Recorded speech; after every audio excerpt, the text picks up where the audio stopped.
ಪ್ರಕೃತಿಯ ಶಕ್ತಿಗಳನ್ನ ಇರತಕ್ಕಂಥ ಪ್ರತಿಯೊಂದು ಪ್ರಯತ್ನದಲ್ಲೂ ಒಂದು ವಿರೋಧಾಭಾಸ, ಅಸಂಗತತೆ ಅಡಗಿರ್ತದೆ. ಜೀವನವನ್ನು ರಕ್ಷಿಸ್ತಕ್ಕಂಥ ಶಕ್ತಿ ಜೀವನವನ್ನು ನಾಶ ಮಾಡೋದಕ್ಕೆ ಕೂಡ ಸಮರ್ಥ ಆಗಿರ್ತದೆ. ಬೆಂಕಿ, ವಿದ್ಯುತ್, ಸಮುದ್ರ, ಸೂಕ್ಷ್ಮ ಜೀವಿಗಳು ಈ ಎಲ್ಲವೂ ಈ ಎರಡು ಮುಖಗಳಿಗೆ ಸಾಕ್ಷಿಗಳು. ವಿಕಿರಣ ಕೂಡ ಅಂತಹದೇ ಒಂದು ಅದ್ಭುತವಾದಂಥ ಶಕ್ತಿ. ವಿಕಿರಣ ಅಂತ ಹೇಳಿದ್ರೆ ಪರಮಾಣುಗಳಿಂದ ಹೊರಹೊಮ್ಮುವ ಅದೃತ್ಯ ಶಕ್ತಿಯ ಕಾಣದೇ ಇರತಕ್ಕಂಥ ಅಲೆಗಳು ಅಥವಾ ಕಣಗಳು. ಇವುಗಳಲ್ಲಿ ಮುಖ್ಯವಾಗಿ ಗಾಮಾ ಕಿರಣಗಳು ಮತ್ತು ಎಕ್ಸ್ರೇಗಳು ಅತ್ಯಂತ ಶಕ್ತಿಯೇಕಶಾಲಿಯಾದಂಥ ಅಯಾನೀಕರಿಸಲ್ಪಟ್ಟಂಥ ವಿಕಿರಣಗಳಾಗಿದ್ದಾವೆ. ಇವು ಜೀವಕೋಶಗಳ ಆಳಕ್ಕೆ ನುಗ್ಗತಕ್ಕಂಥ ಸಾಮರ್ಥ್ಯವನ್ನು ಹೊಂದಿದ್ದಾವೆ. ಆದರೆ ಅವು ಕಾಣೋದಿಲ್ಲ, ಕೇಳಿಸೋದಿಲ್ಲ, ಸ್ಪರ್ಶಕ್ಕೆ ಸಿಗೋದಿಲ್ಲ. ಆದರೆ ಅವುಗಳ ಪರಿಣಾಮ ಜೀವದ ಆಂತರಿಕ ಭಾಷೆಯಾದಂಥ DNA ಮೇಲೆ ನೇರವಾಗಿ ದಾಖಲಾಗ್ತದೆ.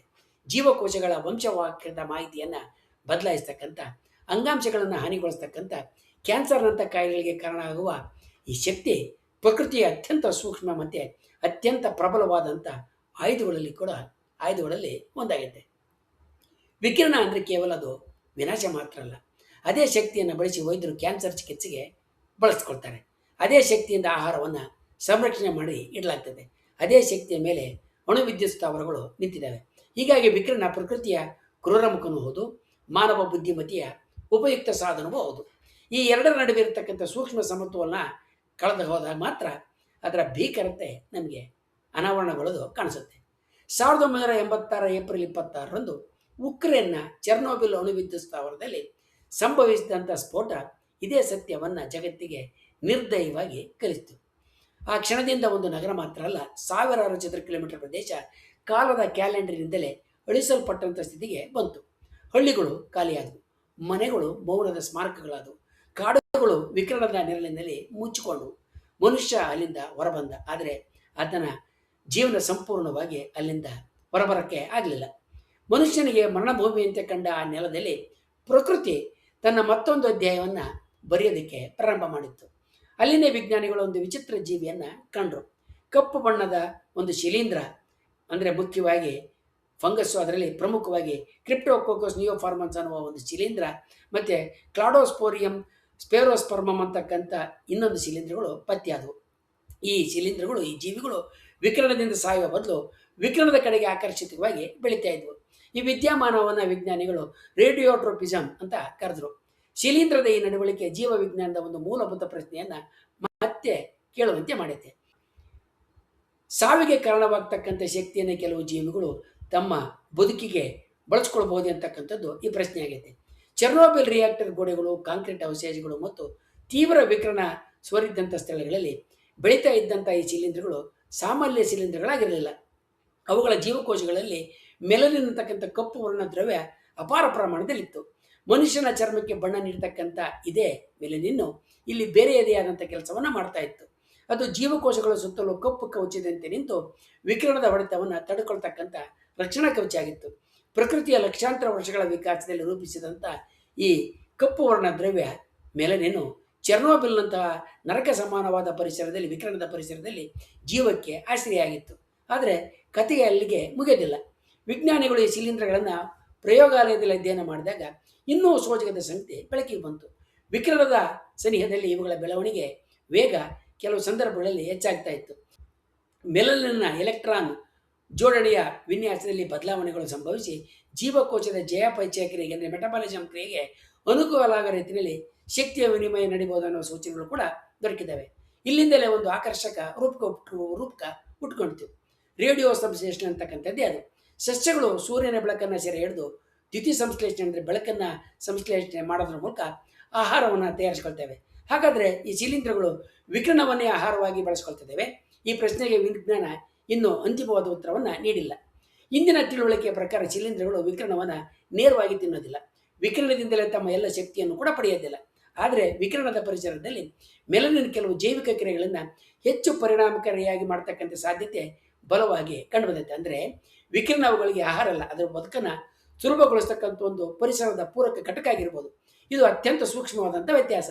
ಆದರೂ ಅದೇ ವ್ಯತ್ಯಾಸ ಈ ಜೀವಿಗಳನ್ನು ವಿಜ್ಞಾನಕ್ಕೆ ಅಮೂಲ್ಯ ಮಾಹಿತಿ ಒದಗಿಸುವಂತೆ ಮಾಡುತ್ತೆ. ಚೆರ್ನೋಬಿಲ್ನ ಈ ಶಿಲೀಂಧ್ರಗಳು ಅಣು ಅಪಘಾತದ ನಂತರ, ಅಂದರೆ ಈ ಸ್ಥಾವರ ಸಿಡಿದು ಹೋದ ನಂತರ ಹುಟ್ಟಿದ ಹೊಸ ಜೀವಿಗಳೇನೂ ಅಲ್ಲ. ಅವುಗಳ ಪೂರ್ವಜರು ಬಹುಶಃ ಕೋಟ್ಯಂತರ ವರ್ಷಗಳಿಂದ ಭೂಮಿನಲ್ಲಿ ಬದುಕುಳಿದುಕೊಂಡು ಬಂದಿದ್ದಾವೆ.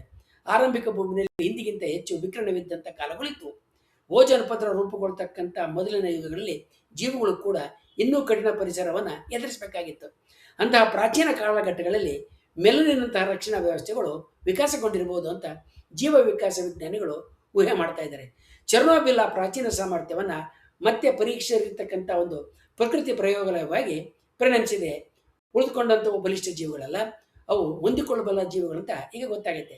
ಒಂದು ಕಾಲದಲ್ಲಿ ಅಣುದುರಂತದ ಸಂಕೇತವಾಗಿದ್ದಂಥ ಚೆರ್ನೋಬಿಲ್ ಇವತ್ತು ಬಾಹ್ಯಾಕಾಶ ಸಂಶೋಧನೆಯಲ್ಲಿ ಕೂಡ ಚರ್ಚೆಗೆ ಒಳಗೊಳ್ತಾ ಇದೆ.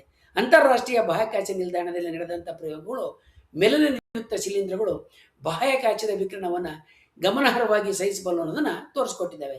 ಮಂಗಳ ಗ್ರಹದಂಥ ತೀವ್ರ ವಿಕಿರಣದ ಪರಿಸರದಲ್ಲಿ ಭವಿಷ್ಯದ ಮಾನವ ನೆಲೆಗಳಿಗೆ ಜೀವಂತ ರಕ್ಷಣಾ ಪದರಗಳನ್ನು ನಿರ್ಮಾಣ ಮಾಡೋದಕ್ಕೆ ಇವು ನೆರವಾಗಬಹುದು ಎನ್ನುವ ಪ್ರಶ್ನೆ ಇವತ್ತು ಸಂಶೋಧನೆಯ ವಿಷಯ ಆಗಿದೆ. ಇದರ ಜೊತೆಗೆ ವಿಕಿರಣವನ್ನು ತಡೆಯಬಲ್ಲ ಹೊಸ ಜೈವಿಕ ವಸ್ತುಗಳ ಅಭಿವೃದ್ಧಿ, ಅಣುತ್ಯಾಜ್ಯ ನಿರ್ವಹಣೆ, ವೈದ್ಯಕೀಯ ವಿಕಿರಣ ರಕ್ಷಣೆ ಹಾಗೆ ಜೈವ ತಂತ್ರಜ್ಞಾನದ ಅನೇಕ ಕ್ಷೇತ್ರಗಳಲ್ಲಿ ಈ ಶಿಲೀಂಧ್ರಗಳು ಹೊಸ ದಾರಿಯನ್ನು ತೆರೆದಿದ್ದಾವೆ. 2025-2026ರಲ್ಲಿ ಪ್ರಕಟವಾದಂಥ ತಿಳಿ ನಕಾಶೆ ಹಾಗೆ ಕಾರ್ಯಾತ್ಮಕ ಜೀವ ವಿಜ್ಞಾನದ ಅಧ್ಯಯನಗಳು ಫಂಕ್ಷನಲ್ ಬಯೋಲಜಿಕಲ್ ಸ್ಟಡೀಸು ಈ ಸಾಮರ್ಥ್ಯದ ಹಿಂದೆ ಒಂದು ವಂಶವಾಹಕ ಇಲ್ಲ ಅನ್ನೋದನ್ನು ಸೂಚಿಸ್ತವೆ. DNA ದುರಸ್ತಿ ವ್ಯವಸ್ಥೆಗಳು, ಆಕ್ಸೀಕರಣ ವಿರೋಧಿ ಕಿಣ್ವಗಳು, ಮೆಲನಿನ್ ಉತ್ಪಾದನಾ ಮಾರ್ಗಗಳು ಮತ್ತು ಜೀವಕೋಶದ ಒತ್ತಡ ಪ್ರತಿಕ್ರಿಯೆಗಳು ಪರಸ್ಪರ ಜೋಡಿಯಾಗಿ ಜಂಟಿಯಾಗಿ ಸಮನ್ವಯತೆಯಿಂದ ಕಾರ್ಯನಿರ್ವಹಿಸ್ತವೆ. ಈ ಸಂಕೀರ್ಣ ಜೈವಿಕ ಸಂಗೀತವೇ ಶಿಲೀಂಧ್ರವನ್ನು ಮರಳದ ನೆರಳಿನಲ್ಲೂ ಕೂಡ ಬದುಕುವಂತೆ ಮಾಡುತ್ತೆ. ಚೆರ್ನೋಬಿಲ್ನ ಈ ಕಪ್ಪು ಶಿಲೀಂಧ್ರ ನಮಗೆ ಒಂದು ಮಹತ್ವವಾದ ತತ್ವವನ್ನು ಕಲಿಸ್ತಾ ಇದೆ. ಪ್ರಕೃತಿಗೆ ಅಂತ್ಯ, ಕೊನೆ ಅಂತಕ್ಕಂಥ ಪದವೇ ಇಲ್ಲ. ಒಂದು ಜೀವಿಗೆ ವಿನಾಶವಾಗಿರ್ತಕ್ಕಂಥ ಪರಿಸರವೇ ಮತ್ತೊಂದು ಜೀವಿಗೆ ಅವಕಾಶ ಆಗ್ಬೋದು. ಮಾನವನ ಕಣ್ಣಿಗೆ ಶಾಪವಾಗಿ ಕಾಣ್ತಕ್ಕಂಥದ್ದೇ ವಿಕಾಸದ ದೃಷ್ಟಿಯಲ್ಲಿ ಹೊಸ ಆಯ್ಕೆಯಾಗಿ ಪರಿಣಮಿಸ್ಬೋದು. ಇದರಿಂದ ವಿಕಿರಣ ನಿರುಪದ್ರವ ಅಂತಕ್ಕಂಥ ಅರ್ಥವನ್ನು ನಾವು ತೆಗೆದುಕೊಳ್ಳೋಕ್ಕಾಗೋದಿಲ್ಲ. ಚೆರ್ನೋಬಿಲ್ ಇವತ್ತಿಗೂ ಕೂಡ ಮಾನವನಿಗೆ ಅಪಾಯಕಾರಿಯಾಗಿಯೇ ಇದೆ. ಅಲ್ಲಿನ ವಿಕಿರಣ ಬಹುತೇಕ ಜೀವಿಗಳಿಗೆ ಮಾರಕ ಆಗೈತೆ. ಈ ಶಿಲೀಂಧ್ರಗಳು ಸಾಮಾನ್ಯ ನಿಯಮ ಅಲ್ಲ, ಪ್ರಕೃತಿಯ ಅಪರೂಪದ ಅಪವಾದಗಳು.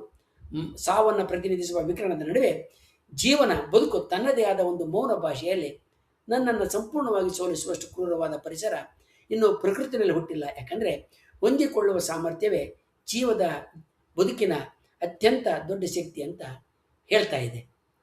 ಜೀವ ವಿಕಸನದಲ್ಲಿ ಹಾಗೆ ಜೀವ ಪರಿಸರದಲ್ಲಿ ಆದಂಥ ಬದಲಾವಣೆಗಳು ಹೇಗೆ ಜೀವಿಗಳು ಹಲವಾರು ಸಾಮರ್ಥ್ಯಗಳನ್ನು ಗಳಿಸಿಕೊಂಡು ಉಳಿದು ಬದುಕಿ ಮುನ್ನಡೆದಕ್ಕೆ ಕಾರಣ ಆಯಿತು ಅನ್ನೋದನ್ನು ಮುಂದಿನ ಇನ್ನೊಂದು ವಿಡಿಯೋದಲ್ಲಿ ನೋಡೋಣ. ವಂದನೆಗಳೊಂದಿಗೆ.